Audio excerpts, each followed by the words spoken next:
रविंद्र सिंह राठौड़, सहआचार्य राजनीति विज्ञान, राजकीय बांगड़ पीजी महाविद्यालय पाली। तृतीय वर्ष के विद्यार्थियों के पॉलिटिकल साइंस में द्वितीय पेपर है लोक प्रशासन। उसमें टॉपिक है संचार।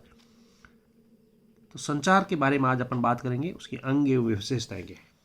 संचार एक व्यक्ति से दूसरे व्यक्ति को सूचनाएं एवं समग्र समझ हस्तांतरित ट्रांसफर करने की प्रक्रिया है।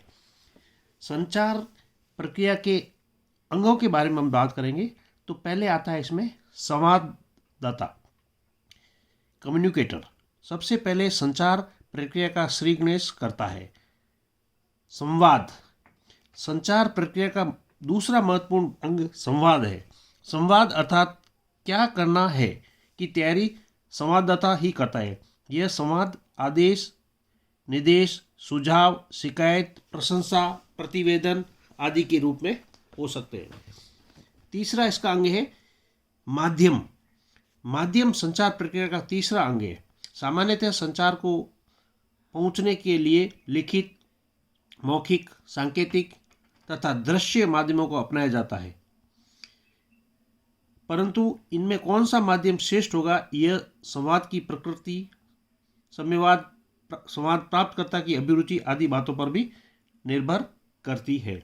संवाद प्राप्तकर्ता, रिसीवर। संवाद प्राप्तकर्ता वह पक्षकार है जिसके पास संवाद भेजा जाता है, उससे संवाद में उचित प्रक्रिया अधूरी रहती है।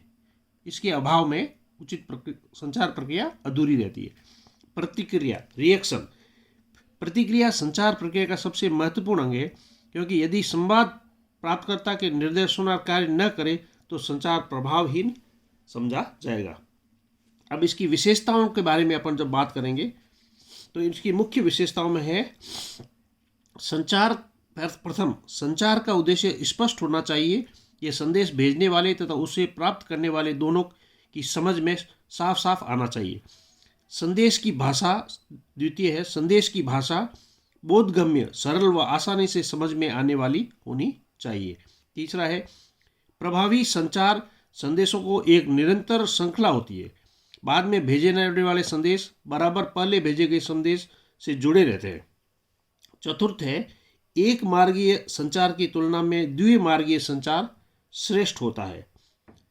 पांचवा है अच्छा संचार समय पर होता है, क्योंकि उसके जारी होने के स्थान पर ही भी समय का ध्यान रखा जाता है और प्राप्त होने के स्थान पर उसकी प्रतीक्षा रहती है।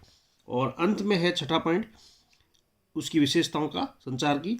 अच्छे संचार में एक बात पर भी विचार किया जाता है कि कौन सा माध्यम प्रयुक्त किया जाए और किस प्रकार संदेश वितरित किया जाए ताकि वह सही व्यक्ति तक पहुंचे। इसके लिए आमतौर पर ऐसी प्रणाली चाहिए जिसमें बड़े अधिकारी से छोटे अधिकारी की तरफ या छोटे अधिकारी से बड़े अधिकारी की तरफ नहीं, बल्कि समस्तरीय संचार की पूरी तरह प्रभावी हो। अर्थात संचार में ये दो लक्षण महत्वपूर्ण होना चाहिए। प्रथमतः स्पष्ट उद्देश्य होना चाहिए, संचार का उद्देश्य स्पष्ट होना चाहिए। और द्वितीय संदेश की भाषा सरल व बोधगम्य होनी चाहिए। और अगर ये इस तरह से नहीं होगा तो इसमें दो बाधाएं उत्पन्न होगी। एक भाषा की जटिलता अगर होगी तो बाधा उत्पन्न होगी। प्रेक्षक व प्रेषित के मध्यम की भौगोलिक दूरी भी कितनी है ये भी इस पर निर्भर करता है कि संचार कितना सार्थक रहा। धन्यवाद।